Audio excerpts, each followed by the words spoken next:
Yo guys, welcome back to the Uncle Sharma channel. And yes, I finally got a trim, new haircut, new video, new concept. So I want to start doing these videos where I talk about, what kind of has happened over the last week or so. So we're going to talk about 5 things that we've learned about Inter this past week. Let me know in the comments below if you enjoyed this kind of idea, or if I should just ditch it. But yeah, so this week I want to talk about what have we learned about this Inter team since we've come back from the break, but more specifically over the last week. We played Sassuolo, Parma, Brescia, and my bio says Serie A videos every week, and I don't want to be a catfish, putting videos out almost every other day, obviously because Inter's so active as well. But I'm trying to make content around Serie A in general as well. But the main thing that I feel like we've learned this week, this past week from Inter and this team, is that Alexis Sanchez is a quality player, and it's not like it was a secret. It's like, whoa, big surprise, Sanchez is a quality player. The guy has been so unlucky since he's come to Inter. Obviously, he has got a big name, a big reputation, big salary that fortunately Man United are mostly paying. But he had a okay start to his time at Inter. Obviously, he came a bit late, so he needed a bit of time to get used to Conte's training methods, Pintus, and the team. But then he had a really good start. Sampdoria scored 2 goals and assist. Started against Barcelona in the Champions League. Played well, combined well with Lautaro, and then got injured. And that's not his fault. That's not anyone's fault. These things happen. He has been known to be a bit injury prone in his time at United recently. But that injury pretty much put him out for around 3 months. At Inter, his record's not even that bad. In 20 appearances, he's got 2 goals and 6 assists, which is a contribution almost every 2 games. But most of those appearances are as a substitute, because obviously, clearly Conte's favourite front two are Lautaro and Lukaku. Quite rightly, in the first half of the season, they were one of the best, if not the best, partnership in Europe. So it was hard for Sanchez to get in. But that, 2 or 3 month injury really set him back. He had to get back up to speed, and now he's coming back, and we're seeing this Sanchez, when he's hungry, when he wants to create things, when he's on form, when he's physically at his peak, he's still one of the most dangerous players out there in Europe. The way he links the midfield and attack, and we saw that especially against Brescia. Obviously not the biggest opponent, but it's just the quality that he brings is very unique in this Inter team. If we can keep him even past this season, I think it's worth trying. Obviously his wages are way too much at the moment. He earns over 15 million, I believe, which is crazy. But if he's willing to cut down on those wages, or if Man United are willing to do another loan where they pay half the wages, I would definitely try to keep Sanchez. Even though, yes, he's aging, he's 31 years old now, he does get injured, but what he brings to the team, and in terms of availability out there, there's not much available that brings someone that could bring this quality and experience and drive and hunger. So for next season and for the end of the season, I'm glad that we've got Alexis Sanchez. But as I said in my previous video, United are being a little bit sneaky and underhanded by trying to, or they've said that they can't extend the deal further than July. So it means that in the Europa League, if you advance past Getafe, we won't be able to play him, which is a shame, because this squad is relegated, stretched to its maximum. Up front, we've only got Lautaro, Lukaku, Esposito. I can't even really count him.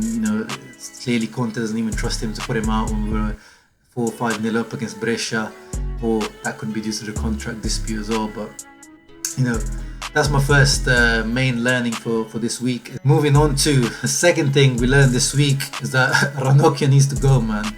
This guy has been at Inter since the 2011 season, 2010-2011. We signed him in January, I believe. And this guy, okay, at times he's been a good servant. He's useful for the list because, he is Italian. And, at one point he was our captain, peak Panther era moment. But now you see him, especially against against Sassuolo, he was, embarrassing. The way he stepped out for that first goal that Caputo scored was, amateurish. Left Bastoni exposed. He provides low leadership. He has that experience, and every time he comes on, even against Brescia when we were 3 or 4-0 up, this guy comes on, and the only times that Brescia looked threatening was when he was, exposed, or when someone was going 1v1 against him. It's just, we need to move past. I think it's one of those things where, you need to, he still reminds us of that banter era, and we kind of need to move on from that era. He still brings us memories every time he does something. He still brings those heart attacks, those panic attacks every time he, with his shakiness. He's just never been able to kind of shake that out of himself. Like, it's always been part of him. Yes, obviously he's Yusuf with his height, and sometimes we can even push him forward in the last minutes or so, but however many times does actually that work. So I think next season, if we get even a few millions of an offer somewhere, we should try to get rid of Ranocchia. Number 3, Victor Moses is a quality player, and I wouldn't be sad to see him at Inter next season. He's showing and has showed that he can be a good alternative on that right wing back position, even better than Candreva at times. He has a lot more variety than Candreva when he plays there in terms of the crossing options. With Candreva, he's always trying the same kind of cross all the time, and a lot of the time it doesn't work. Of course, he's got good numbers, Candreva, we can't deny that this season, but of course he's played a lot more matches as well. Candreva was also getting up with age, he's 32, 33 years old. So is Moses, I think he's 30, 31, so he's not the youngest. But in terms of that physicality and the athleticism he offers, is a little bit more than Candreva. And and that 1v1 ability, that's definitely something that Moses offers a lot more than Candreva. The amount of times he had that Brescia left back for dinner, beating him 1v1, it was really good to watch. He keeps the defender guessing whether he doesn't know which way he's gonna go. Almost even scored with his left foot. And yeah, with the Hakimi coming in next season, obviously he's gonna be the owner of that right wing back spot. I would like to see Moses being kept, because he can also do a job out on the left hand side, but also obviously it depends on what kind of deal Chelsea give us, because apparently the option that we have to buy him is 12 million, which is kind of expensive for someone of his age, and Chelsea are not going to use him. So I think we could probably negotiate that down even further, or even try to get another year deal. But I'm not too sure how long his contract is at Chelsea, but he's always been loaned out at Chelsea, so I don't think they've got much of a negotiation to stand on. And he's proving to be a solid alternative on that right wing back position, as I said, and I would like to see him continuing to start the next few matches. Number 4, this kind of false 9 formation with Lautaro and Alexis up front kind of works, and I'm not just saying it because it worked against Brescia.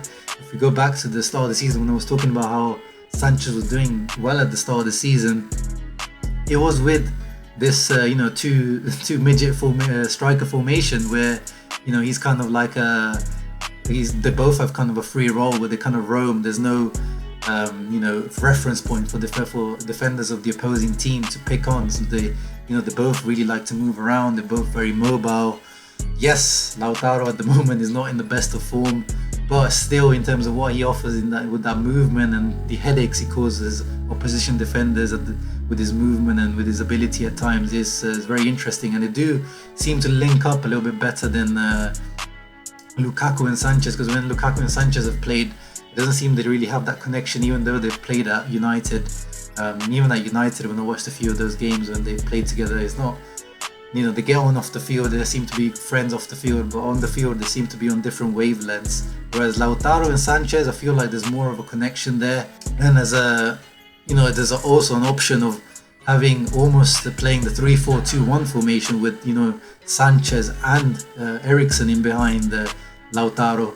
3-4-2-1 that Conte has played at Chelsea, and it seemed like it almost was playing like that against Brescia, even because Borja Valero was playing in that trequartista role, but he was with his movement, with his footballing IQ, he was ending up in positions that was taking defenders away from Alexis and giving him more space to roam, as we saw with the goals that he created. So obviously, obviously Lukaku, this is not going to happen. Lukaku is like a mainstay of the team. We have Handanovic, De Vrij, Brozovic, Barella, and then Lukaku is that's like the core of the team. That's not going to change if they're fully fit. But we've seen that this kind of false 9 midget formation could actually work at times, and it's something that we should keep as an option in the future. Definitely, you wouldn't associate Conte with like false 9 formations, but he he has done it in the past. You know, he's played Hazard as a false nine at Chelsea. So yeah, let's not corner in stereotype Conte in too much, because he can you know, innovate sometimes. And finally, the fifth thing that that we've learned this week is that Barella probably might be our most important midfielder and one of the most important players in this team, if not the most important. And now I'm not saying that he's better than Brozovic or De Vrij or Handanovic. You know, if Brozovic is missing, he can fill in there. If Vecino's missing, he can fill in there. Right centre mid, left centre mid, even CAM probably. In the Milan derby, we saw him even move out to the left wing at one point. I could even see him doing a job, you know, as a right back. You know, this guy is so versatile. He's one of those rare players that you can put him anywhere on the pitch and you know he'll do a job. And right now, without Brozovic and with Gagliardini in there, he's having to do so much work. He's having to be the regista, the box-to-box, you know, the tackler. He's having to do everything, and he does it so well still. You know, he had a bit of an okay-ish game against Parma, but you see even there still, I still think he did a great job with Gagliardini next to him. And against Brescia, he was bossing the match. You know, obviously Brozovic, as soon as he comes back, he'll come in and slot in there. But it's just the importance of Barella. We are seeing it, especially when Brozovic is away, how important he is to this team. And we should definitely commend him, because, you know, he had a difficult beginning to his career at Inter. Some people were turning up their nose at the, you know, 38 million price tag that we paid for him from Cagliari. But I think he's worth every single penny, and he is the future of Italy's and Inter's midfield for many years to come. But yeah, guys, that was my 5 things that we learned this week about Inter. Let me know in the comments below if you agree or disagree.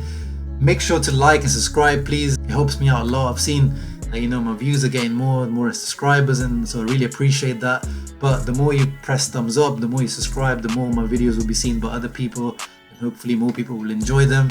And I'll see you for the preview of our next match against Bologna, which hopefully I'll put up sometime tomorrow.